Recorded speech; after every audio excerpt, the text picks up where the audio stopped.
Enfraquecimento da sociedade, ó, isso vocês podem checar em vários livros, está bem documentado. Enfraquecimento da sociedade interessa aos grupos revolucionários, em qualquer grupo revolucionário. Você tem uma sociedade forte e eu quero quebrar ela.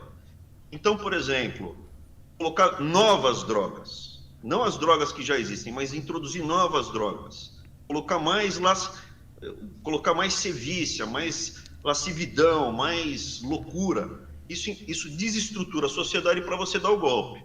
Mas, por exemplo, dos países que conseguiram fazer flipar para a esquerda, você pode ver, dia seguinte, não tem mais droga, nenhuma. A China, por exemplo, opa, não posso falar os países, né? Mas aí só do ponto de vista Você pode histórico. falar o que você quiser, você que não pode falar os países. Eu no Banco Mundial não posso falar de país, mas Entendi.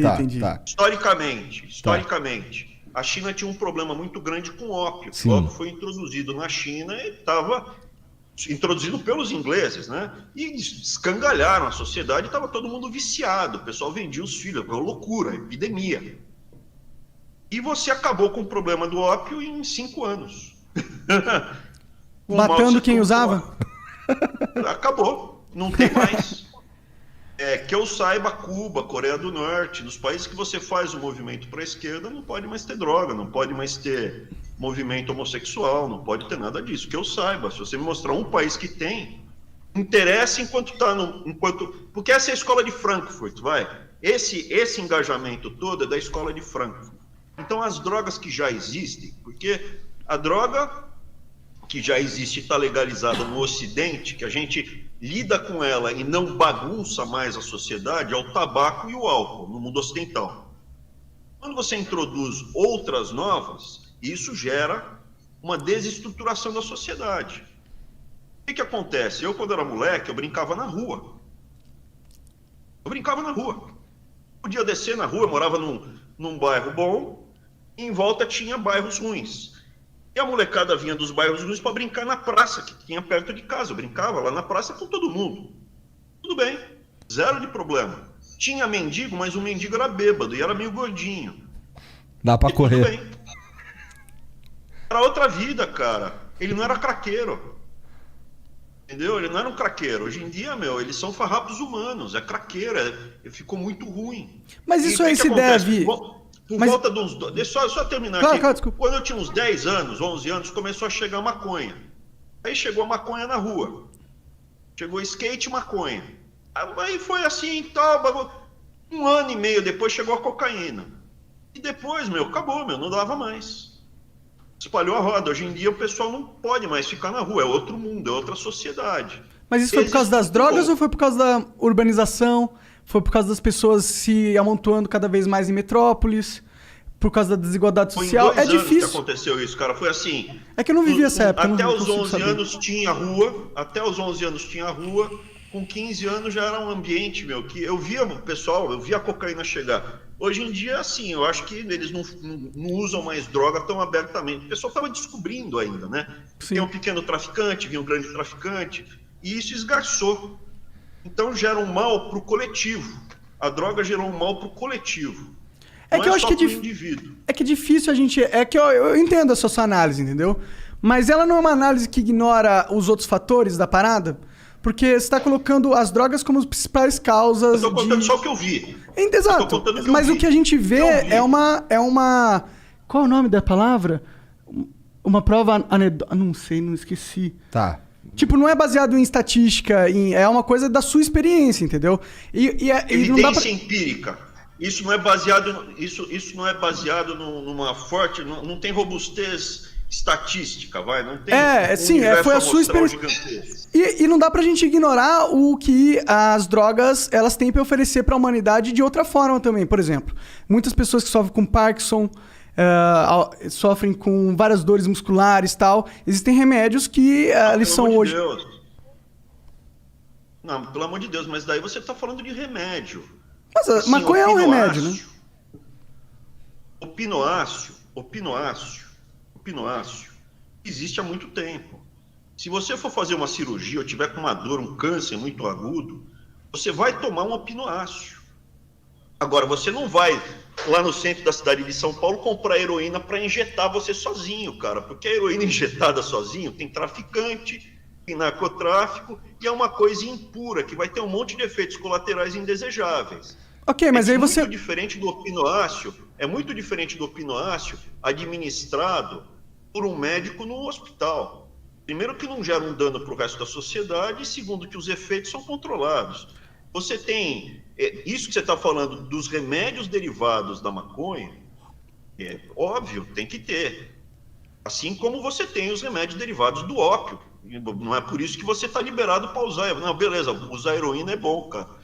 Daí vem, se você me permitir, Monark, se eu falar alguma coisa que te incomoda... Pelo amor de Deus, cara. Cara, não é que me incomoda, é que eu não concordo 100% com você. Por exemplo, o caso o exemplo da heroína... Nem é pra concordar. Sim, sim. O caso da heroína que você falou, as pontos negativos que apontou se dão muito mais pela proibição dela mesmo do que pela heroína em si. Você falou assim, ele vai injetar heroína e não vai saber qual é a dosagem, não vai saber... Vai financiar o tráfico. Vai financiar o tráfico. São todas coisas, são todos sintomas, não da droga existir, e sim dela ser proibida.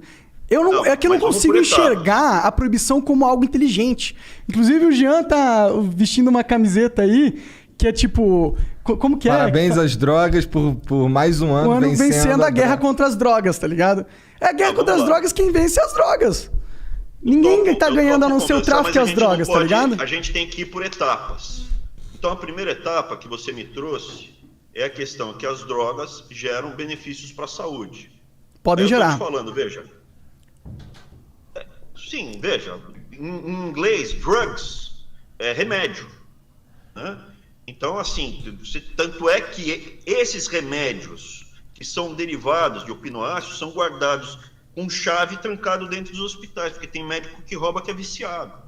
Não, inclusive lá nos Estados Unidos eles estão tendo uma epidemia de opioides que são remédios legais, receitados, e hoje em dia você tem uma grande parcela da população americana que é viciada nisso. Overdose e o caralho. Mas eu só queria ir pontuando. Então, a primeira coisa, veja, ninguém é contra, que eu saiba, ninguém é contra você ter remédios derivados de maconha, de ópio, ou de outra, da papoula, né? Não é do ópio. Da papoula, outras coisas. Então aqui, mas tem que ser administrado pelo hospital e controlado pelo Estado. Essa é a primeira coisa. Por que pelo Estado? Porque é uma coisa muito potente, é muito forte. Precisa ter algum controle. E a gente pode entrar depois no Estado mínimo, porque quando eu era adolescente, eu flertei com ideias do liberalismo radical. Entendeu? Eu dou até os exemplos, eu dava aula disso, então vai ser divertido. Mas vamos devagar, me avisa se ficar muito enfadonho. Não, fica à vontade, cara. A segunda coisa que eu vejo, Monark, eu, por exemplo, eu sou usuário de duas drogas. Maconha. Não. Plot twist. Sou usuário de tabaco, sou usuário de álcool. E como funciona? Veja, eu não me automedico. O que é o automedicar? A vida, eu só uso ele como recreação. O tabaco era o seguinte, minha mãe fumava cigarro.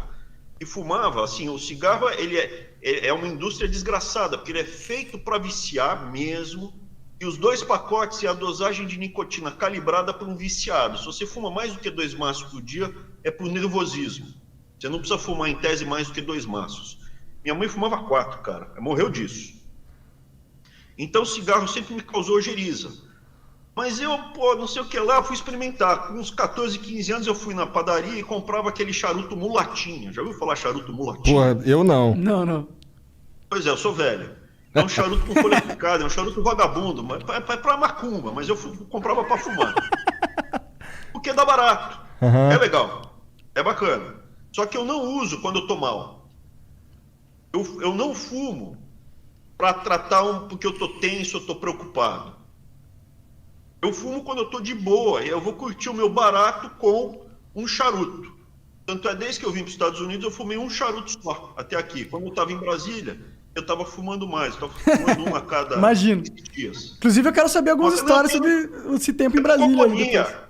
Não o charuto, cara, eu fumo em companhia com alguém. Sim, e o charuto nem traga, né? Nem é tão pesado assim. Só você pode tragar. É pesado pra chuchu. Você absorve. Você num charuto, você absorve quase um maço de nicotina. Só que você absorve na boca. Entendi. Não sabia. Um maço de nicotina. Então, o que acontece? Dá barato. Só que eu sou viciado nisso? Não, eu não sou viciado. Tanto Fuma 30 anos e não é viciado. Tô brincando, esse é um meme do... Não. Por exemplo, eu tô aqui desde julho e fumei um charuto só. Entendeu? Então, assim, não tô viciado. Não é recorrente, claro, com certeza. Eu por exemplo, eu sinto que eu sou um pouco viciado em maconha. Eu tô num processo de... Daí eu vou falar de você. Diminuir. Você não tá no recreativo. Se você quiser, eu falo de você. Pode falar, não tem problema. Claro. Eu escutei o Monark. Você vê que eu estudei vocês. Se o Monark tá tomando um remedinho... Ele tá tomando um remedinho, se você não se incomodar de que eu fale isso, me avisa. Cara, ninguém se incomoda com nada. Cara, Abraham, pensa que... Ó, pensa num jogo mais difícil... Um jogo que é muito fodido e que todo mundo fica com muita raiva jogando e fica xingando uns aos outros a todo momento. Eu joguei esse jogo durante 10 anos. Então, pra mim... Nada que você falar e vai irritar. É tudo. E outra coisa, aqui pra gente é como se tivesse nós três trocando ideia só. A gente sabe que tem uma galera assistindo, mas aqui só tem nós três. Sim, então cara, fica tranquilo. Ó, não se preocupe, eu não tenho sentimentos. Tem sim que eu vi. Então, assim, por exemplo, o Igor, ele tá tomando um remédio que aparentemente é pra depressão. Você me contou, você saiu lá, era professor, tirou o pé da lama, ganhou dinheiro e de repente tem em Curitiba com tá com duas filhas, não é isso? Duas filhas. Duas filhas e de repente, a vida perdeu a perspectiva. E agora? Eu não tenho... Você procurou um médico e o médico calibrou o que precisava para você se tratar. É muito diferente de você tentar corrigir esse sentimento de vazio bebendo ou usando maconha. No caso do Monark, em razão de várias coisas aqui que ele falou, e veja, eu analisei bastante vocês, algumas coisas eu me identifiquei. O Monark, visivelmente, cara, ele tá se automedicando. Desculpa, a minha avaliação. A minha também é. Não, mas é exatamente isso você mesmo. É um cara ansioso, você é um cara plugado no 220, você é um cara plugado no 220, ansioso, tem um montão de ideias na cabeça, seu pensamento é polifacetado, parecido com o meu. Eu penso em várias coisas ao mesmo tempo. Só que você tem dois problemas. Eu queria que fosse só dois. Não, que eu não tive.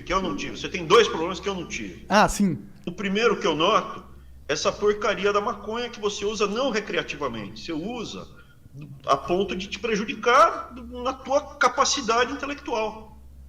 E aí você fica com essa fama aí que você é burro. A última coisa que você é burro, cara. Se você fosse, eu não tava aqui batendo papo com você. Não, de fato pois ele não é burro. Nisso eu tô junto com você. Fama de burro é foda.